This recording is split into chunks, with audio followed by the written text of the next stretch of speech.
हा एक लक्षात एलईडी लाईट इमिटिंग डायोड काय लाईट इमिटिंग डायोड या सिंबल मध्ये ना त्याचे एरो कुठल्या साईडला निघलं तिला एरो कुठे आहे बाहेरच्या साईडला आता एलईडी लाईट इमिट करतं काय करतं लाईट इमिट करतं म्हणजे काय बाहेरच्या साईडला फक्त लाईट काहीतरी इंटेन्सिटी लाईटची फोटॉनचं कसं होतं माहितीये का एरो फोटॉनच्या डायोड कडे होते आता डायोड पासून बाहेरच्या साईडला हे सरळ सरळ काय पीएन जंक्शन डायोड त्याच्यावर काय जोडलंय आपण एरो दिले ते म्हणजे काय झालं एलईडी चा सिम्बॉल झालं हे जे आहे ते एनोड हे जे आहे ते कॅथोड ऍक्च्युअल प्रॅक्टिकली कसं दिसतं हे तर अंदाजे काढण्याचा प्रयत्न केला अशा पद्धतीने आपल्याला प्रॅक्टिकली दिसतं हे जे मोठंवालं टर्मिनल असतं ना हे मोठंवालं टर्मिनल लार्ज टर्मिनल ते पॉझिटिव्ह असतं आणि स्मॉल टर्मिनल हे काय असतं निगेटिव्ह असतं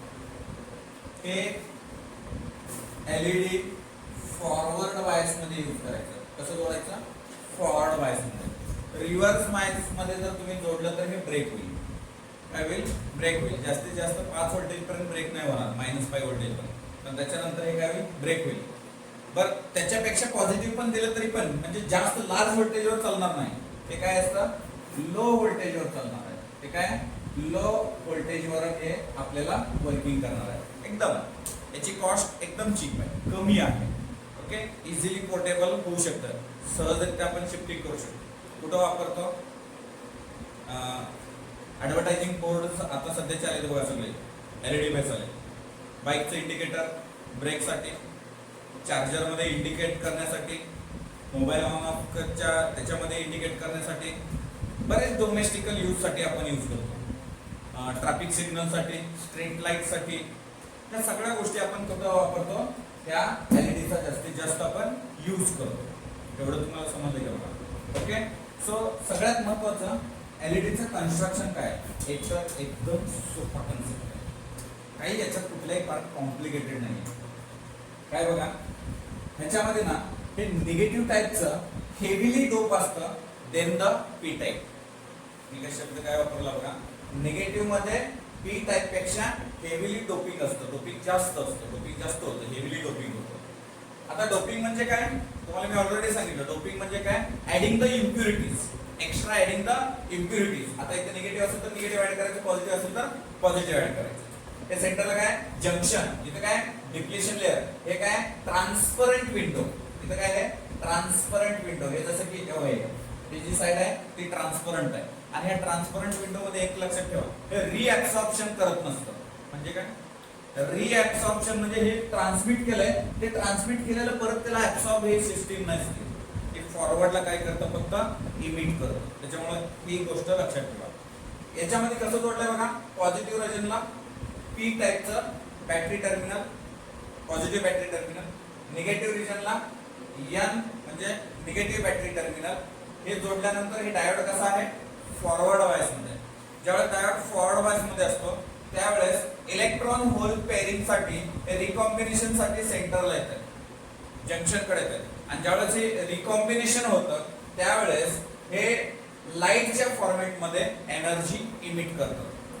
डायोड मध्ये ही एनर्जी करंट पास करण्यासाठी म्हणजे ऍज ए स्विच म्हणून ऍक्ट करतं बट या ठिकाणी जे रिकॉम्बिनेशन होतं इथलं जे लाईटच्या फॉर्मॅट मध्ये इमिट करतं म्हणजे काय जेवढा फॉरवर्ड करंट जास्त आपला forward current is directly proportional to the intensity of light जेवढा याच्यातला करंट जास्त तेवढं तिथं इंटेन्सिटी ऑफ लाईट जास्त करंट कमी झाला इंटेन्सिटी ऑफ लाईट काय झाली कमी झाली याच्यामध्ये लक्षात ठेवा याच्यामधले जे कलर्स आहेत एलईडी मध्ये जे कलर्स आहेत ते डिपेंड अपॉन एक तर कलर विजिबल साठी वेव्हलेंथ वर डिपेंड आहेत त्याचे कलर्स वेगवेगळे कलर्स त्याची वेव्हलेंथ वेगवेगळी असते दुसरी गोष्ट मी पहिली गोष्ट वेव्हलेंथच्या रिलेटेड बोललो दुसरी गोष्ट मी कशाच्या रिलेटेड बोलतोय बघा या ठिकाणी जे कलर्स डिपेंड आहेत ते सेमीकंडक्टरचे वेगवेगळ्या मटेरियलवर डिपेंड आहेत म्हणजे वेगवेगळं मटेरियल जे आहे आता SI हे सिलिकॉन एक मटेरियल आहे हे इथं जे आहे ते GaAsP याचं कॉम्बिनेशन जर केलं गॅलियम आर्सेनाइड फॉस्फरस याचं कॉम्बिनेशन केलं तर ही एलईडी आहे ती रेड आणि येलो इमिट करतं. कुठले कलर इमिट करतं? रेड आणि येलो कलर इमिट करतं. याचा बॅरियर पोटेन्शियल 1.5 आहे. याचं काय आहे? बॅरियर पोटेन्शियल किती आहे? 1.5 व्होल्टेज. मग ZnSe चा ब्ल्यू लाईट इमिट करतं. AlGaAs म्हणजे ॲल्युमिनियम गॅलियम आर्सेनाइड हे इन्फ्रारेड रिमोट कंट्रोल साठी वापरतो का आपण रिमोट साठी ते जे आहे ते इन्फ्रारेड म्हणजे ऍज लाईक व्हाईट याच्यामध्ये. त्याच्यानंतर AlGaP ॲल्युमिनियम गॅलियम फॉस्फरस हे रेड आणि ग्रीन इमिट करतं. असे वेगवेगळे कॉम्बिनेशन्स आहेत. त्याचं बॅरियर पोटेन्शियल सुद्धा वेगवेगळं आहे. आता इथं लक्ष द्या कॅरेक्टरिस्टिक्स मध्ये काय दिलंय? व्होल्टेज वर्सेस करंट दिलाय. सुरुवातीला आपण याला 0.5 व्होल्टेज जर दिलं तर हे कसल्याही प्रकारचं इमिट करत नाही. काही लाईट इमिट करत नाही, काही सुद्धा नाही. का? 0.5 ला करंट मध्ये काही चेंजेस झाला नाही. 1 व्होल्टेज झालं तरी करंट मध्ये काही चेंजेस नाही झाला. आपण कुणाचं बघणार आहे? GaSP चं बघतोय. तरी पण करंट मध्ये काही बदल नाही झाला. का? याचं जे बॅरियर पोटेन्शियलची जी क्रायटेरिया आहे तो 1.5 व्होल्टेजचा आहे. म्हणजे हे 1.5 व्होल्टेज पर्यंत त्याच्यामध्ये काही चेंजेस होत नाहीये. हे जे आहे हे रिकॉम्बिनेशन साठी सुद्धा येत नाही. का? त्यांच्याकडे तेवढी एनर्जी मिळत नाहीये आणि त्याची स्वतःची तेवढी कॅपॅसिटी आहे. म्हणजे ते तिथपर्यंत प्रिव्हेंट करतं रिकॉम्बिनेशन. इलेक्ट्रॉन होल पेअरला रिकॉम्बिनेशन होऊ देत नाही. हे फक्त मी या मटेरियलचं होतोय. साधारण मटेरियलचं जर सिलिकॉन वगैरे इकडे दुसरं जर घेतलं तर त्याचं बॅरियर पोटेन्शियल किती? 0.7 व्होल्ट. आपण हे कुठं बघितलं होतं? पीएन जंक्शन डायोड मध्ये बघितलं होतं. मग आता या ठिकाणी काय आहे?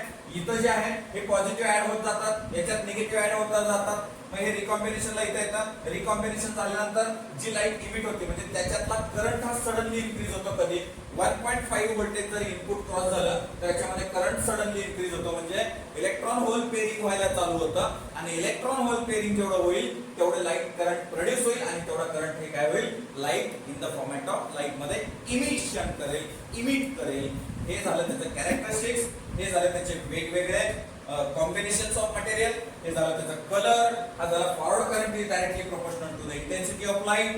आणि हे झालं त्याचा सिम्बॉल. आणि सगळ्यात महत्त्वाचे जे युजेस तुम्हाला मी आता सांगितल्याचे ऍप्लिकेशन्स. आपण ऍप्लिकेशन्स साधे ऍप्लिकेशन्स अलीकडे वॉच मध्ये वापरायला लागलोय. त्याच्यानंतर कॅल्क्युलेटर मध्ये वापरायला लागलेले आहेत. ऑलरेडी या ठिकाणी वापरले लागले. फ्रीजची आपली लाईट म्हणा किंवा भरपूर त्याचे हे आहेत. म्हणजे आता अलीकडे मोबाईल फ्लॅशला सुद्धा ह्याचे यूज व्हायला लागले एलईडीचा. म्हणजे ह्या सगळ्या गोष्टी ज्या आहेत त्या युजेबल. मॅक्सिमम आणि मोठा यूज जो आहे तो एलईडी डिस्प्लेसाठी, आपल्या मोबाईलच्या डिस्प्लेसाठी, लॅपटॉपच्या डिस्प्लेसाठी किंवा लॅपटॉपच्या बटन्स मध्ये डिस्प्ले होतोय बघा, त्या ठिकाणी आपण या एलईडीचा यूज करतोय. स्ट्रीट लाईट साठी बऱ्याच गोष्टीसाठी आपण या एलईडीचा यूज करतोय. आणि हा एकदम सिंपल कन्सेप्ट आहे. त्याच्यामुळे हाही बोर्डाला किती मार्काला असणार आहे? 3 मार्काला असणार आहे. आणि सीईटीला सुद्धा ह्याच्यावर क्वेश्चन्स असतात. Okay right.